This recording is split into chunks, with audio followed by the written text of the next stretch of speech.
আজকে আমি আপনাদের সঙ্গে আইফোনের একটা রিয়েল ট্রুথ শেয়ার করব। আমি বলবো যারা আইফোন কিনবো ভাবছো এখনো, তাদেরকে বলবো আগে এই ভিডিওটা দেখে নাও, তারপরে যদি মনে হয় না আইফোনটা কিনতেই হবে তাদেরকে বলবো তাহলে গিয়ে কিনে ফেলো। কিন্তু আগে এই ভিডিওটা দেখো। আইফোনের একটা রিয়েল ট্রুথ বলবো, যেটা সবার মুখে শুনেছো। আইফোনের ক্যামেরা ভালো, তারপরে এটা ভালো সেটা ভালো, সিকিউরিটি ভালো, প্রচুর লোক বলে ভালো ভালো। কিন্তু অনেক লোক তো আবার লোগোর জন্য কিনে ফেলে, কি আইফোনের লোগো দেখা যাবে, মানে এটা দেখানোর জন্য। তো যাই হোক, তো সেই ভালো এই ভালো সেই ভালো তো আমরা সবাই শুনেছি, কিন্তু অ্যাকচুয়ালি আইফোনে কি প্রবলেম এটা কিন্তু কেউ বলে না। বড় বড় ইউটিউবার যারা রিভিউ করে আইফোনের, তারা কিন্তু পেড থাকে, কোলাবরেশন থাকে, তারাও কিন্তু সত্যি কথাটা বলে না। বাট আমরা যারা ইউজার, যারা অ্যাকচুয়ালি ফটোজ আর ভিডিওজের জন্য কিনি, মানে আমাদের মতো ছোটো ছোটো কন্টেন্ট ক্রিয়েটার যারা প্রচুর চাপ থাকে যে হ্যাঁ আজকাল সবার বাড়ি বাড়ি চারদিকে দেখবেন আপনার বাড়ির আশেপাশে সবাই কন্টেন্ট ক্রিয়েটার। তো সবার মাঝখানে যাতে আপনার কন্টেন্টটা ভালো থাকে, আপনার কন্টেন্টের যাতে কোয়ালিটি ভালো থাকে, সেগুলো মেনটেন করার জন্য আমরা কি করি, যে একটা ভালো ফোনে ইনভেস্ট করতে চাই, আর সেটা একদম ফার্স্ট মাথায় আসে যেটা আইফোন। যে আইফোনের যে পিকচার কোয়ালিটিস ভালো, আমরা কিন্তু সিকিউরিটির জন্য কিনি না ভাই, আমাদের ফোনে তেমন কিচ্ছু নেই যে আমরা লুকিয়ে টুকিয়ে রাখবো। আমরা কিন্তু পিকচার অ্যান্ড ভিডিওস কোয়ালিটিসের জন্যই ফোনটা কিনি। এবার কন্টেন্ট ক্রিয়েটার যারা ছোটো ছোটো কন্টেন্ট ক্রিয়েটার, হয়তো টাকা এখন তো ইনকামও স্টার্ট হয়নি, তখন কি করে, পারলে বাড়ির কিছু বিক্রি করে দেয়, পারলে বাবার কাছে কষ্ট করে টাকা নেয়, বা আরও কেউ কোনো রকম করে টাকা জোগাড় করে কোনো রকমে একটা আইফোন কিনে ফেলে। কারণ আইফোন প্রো ম্যাক্স যদি আমি কিনতে যাই, মোটামুটি 1.5 লাখ টাকা দাম পড়ে, তো অনেকটা টাকা একটা মিডল ক্লাস ফ্যামিলির জন্য। ওই টাকা দিয়ে আমরা আইফোন কিনি, আর মাথায় একটা চিন্তা সেট রাখি যে নেক্সট যখন আমি আইফোনটা চেঞ্জ করবো তাতে নিজের ইনকামে কিনতে পারি। এই কথা ভেবে আমরা কিন্তু মোটামুটি 1.5 লাখ টাকা ইনভেস্ট করি। মোটামুটি আমি 5 বছরের কথা ভেবে ইনভেস্ট করি। অন্তত 4 থেকে 5 বছর যদি আমি ফোনটা ইউজ করতে পারি তাহলে পয়সা ওসুল, তারপরে নাহলে আবার ভাববো। কিন্তু প্রবলেম কি হয় আইফোনে, যখনই আইফোনে দেখবেন কোনো সফটওয়্যার আসছে, মানে আইফোন আমি 13 প্রো ম্যাক্স ইউজ করি, আমিও ঠিক একই ফাঁদে পা দিয়েছি।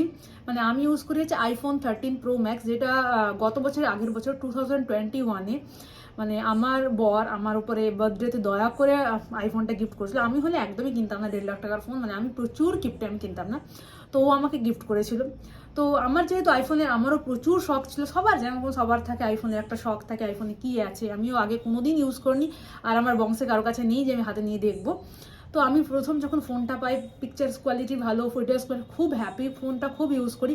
ফোনটাকে আমি ইউজ কীভাবে করতাম আমি আপনাদেরকে বলি, আমি কীভাবে ইউজ করতাম ফোনটা। মানে লিটারালি একটা যদি কোথাও রাখবো তার আগে আমি একটা কটন দিই বা একটা কাপড় পেতে তারপরে ফোনটাকে রাখি। সে আমি নিচে বসে যাবো কিন্তু ফোনটা যাতে একটা কাপড়ের ওপর থাকে, রাস্তায় যেতে যেতে আমি যাতে জলের মধ্যে পড়ে যাই কিন্তু ফোনটা যাতে বেঁচে যায়, মানে আমার কিছু হয়ে যাক কোনো অসুবিধা নেই, আমার ফোনটা যাতে ঠিকঠাক থাকে, মানে এরকম একটা অবস্থা। মানে ফোনটাকে আমি এত ভালো, কোনোদিন আজ অব্দি ফোনটা হাত থেকে পড়ে যায়নি বা স্ক্র্যাচ পড়ে যায়নি, ফোনটাতে একদম নতুন ফোন।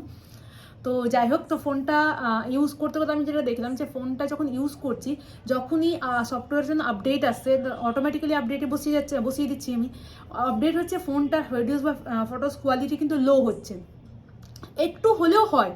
তো আমি যেটা তখন বুঝতাম না, তো আমি প্রচুর ভিডিওস ঘাঁটাঘাঁটি করার পর যা বুঝতে পারলাম যে ওরা কিন্তু ফোনটা একটা সার্টেন এজের পর, মানে 1-1.5 বছরের পর ফোনটার একটা কোয়ালিটি, পিকচার্সের কোয়ালিটি লো করতে থাকে, যাতে কি কাস্টমার আবার ইন্সপায়ার্ড হয় নেক্সট ফোন যখন লঞ্চ হবে সেটা কেনার জন্য। এবার আমি আমার পার্সোনাল এক্সপিরিয়েন্স যেটা বলছি, যেটা আইফোনের সঙ্গে আমার যেটা খুব খারাপ লাগলো, আইফোনটা একদিন হঠাৎ করে রাত্রেবেলা ঘুমিয়ে যায়, ফোনটা ভালো করে ইউজ করে সকালবেলা উঠে দেখি ফোনটা হঠাৎ করে অন হচ্ছে না। আমি মানে ভিডিওস আগে দেখেছি ইউটিউবে, আমার মনে হলো যে ব্ল্যাক স্ক্রিন হয়ে গেছে। তো ফোনটাকে এভাবে ওভাবে করে অন করে দেখলাম কিছু হচ্ছে, তারপরে ইউটিউবে ভিডিওস দেখা স্টার্ট করলাম। মোটামুটি বলবো 50 থেকে 100টা ভিডিও আমি দেখেছি। তারপরে যত প্রসেস বলা ছিল ফোনটাকে অন করার করে দেখলাম, একদমই কিচ্ছু হয়নি। তারপরে 2 দিন পরে আমি যাই সার্ভিস সেন্টারে ফোনটাকে দিতে। সার্ভিস সেন্টারে যখন ফোনটাকে দিই, ওরা বলে কি ম্যাডাম ফোনটা রেখে যেতে হবে, পরে ডিটেক্ট করে জানাবো যে ফোনটাতে অ্যাকচুয়ালি কী প্রবলেম আছে। ওরাও প্রথমে অন করার চেষ্টা করলো, ফোনটা কিন্তু অন হয়নি। সন্ধ্যাবেলা আমাকে ফোন করে ওরা বলছে যে ম্যাডাম আপনার ফোনে একটা প্রবলেম আছে। তো আমি বললাম কী প্রবলেম, বললো ফোনের মাদারবোর্ড নাকি খারাপ হয়ে গেছে। হঠাৎ করে কি পুরো মাদারবোর্ড নাকি শর্ট হয়ে গেছে। কি হঠাৎ করে একটা ফোন কেমন করে শর্ট হতে পারে, জলে পড়েনি, হাত থেকে পড়েনি, মানে কোনো স্ক্র্যাচ লাগেনি, হঠাৎ করে ফোনটা শর্ট সার্কিট হয়ে গেল। পুরো মাদারবোর্ডই। আমি বললাম যে জিজ্ঞেস করলাম যে ফোনটা ঠিক করাতে কত টাকা খরচ পড়বে, বললাম ম্যাডাম 70 থেকে 75,000 খরচ পড়বে। এবারে ভাবুন একটা ফোন ঠিক করাতে 70 থেকে 75,000 টাকা খরচ পড়বে, যে ফোন অলরেডি আমার কেনা 2 বছরের, ঠিক 2 বছরের মাথায় আমার একটা প্রবলেম। ভাবো একবার 1.5 লাখ টাকায় ফোনটাকে কেনো, 2 বছরের মাথায় তোমার ফোনটা খারাপ হয়ে গেলো, সেটাকে তুমি 80,000 টাকা দিয়ে ঠিক করো, তারপরে তুমি 50,000 টাকায় ফোনটাকে বিক্রি করো। ইয়া তুমি এখন ঠিক করাতে না চাও, তাহলে ফোনটাকে তোমাকে এখন মোটামুটি 5-7 হাজার টাকায় ছেড়ে দিতে হবে। তো আমি কি করব, তখন ফোনটাকে আমাকে ঠিক করাতে বাধ্য হলাম আমি। কিন্তু আমি বলছি যে এই যে, আর শুধু এটা আমার সঙ্গে হয়নি, বা আমি একমাত্র মানে আমার সঙ্গে এটা হচ্ছে, তোমরা যদি ইউটিউবে ভিডিও সার্চ করো হাজারো এরকম ভিডিও পাবে যাদের প্রবলেম আছে। ইভেন আমি তোমাকে বলবো, কিছুদিন আগে আমি রিসেন্টলি একটা ভিডিও দেখছিলাম, মেকআপ আর্টিস্ট তানিয়া সরকার পল বলে একজন আছে, তো উনি ওনার ভিডিওতে আমি দেখলাম উনি লাইভ করেছেন একটা থেকে স্টোর থেকে, যে আইফোন 15 প্রো ম্যাক্স একটা ডেমো দেখে আইফোন 15 প্রো ম্যাক্সটা কিনেছে, ফোনটা জাস্ট ওপেন করেছে, দেখছে পিকচার কোয়ালিটি কিন্তু সেটা নেই, ক্যামেরা কিন্তু এই একই রকমভাবে কাজ করছে না, মানে যেটা তোমাকে ডেমোতে দেখাচ্ছে সেটা কিন্তু ক্যামেরা কোয়ালিটি না। ওরা আবার স্টোরে বলছে যে ম্যাডাম যেটা ডেমোতে দেখানো হচ্ছে সেটা কিন্তু অ্যাকচুয়াল ক্যামেরা না, ক্যামেরা কিন্তু ওর থেকে কোয়ালিটি ডিক্রিজ করবে, মানে ওরাও বলছে কথাটা। মানে চিন্তা করো, আমি একটা 2 লাখ টাকা 1.5 লাখ টাকা দিয়ে ফোন কিনবো, সেটার ক্যামেরা কোয়ালিটি কিন্তু ভালো নেই, সেটা কিন্তু 1.5 বছরের মাথায় গিয়ে খারাপ হয়ে যাবে, সে অনেক প্রবলেম।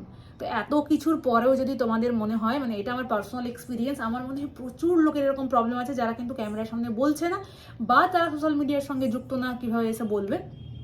তো আমার মনে হয় যদি এত কিছু শোনা, মানে আমিও সত্যি ভাবছি যে আমি কেন, মাথায় কোন পোকা কামড়েছিল যে আমি আইফোনটা কিনতে গেছিলাম।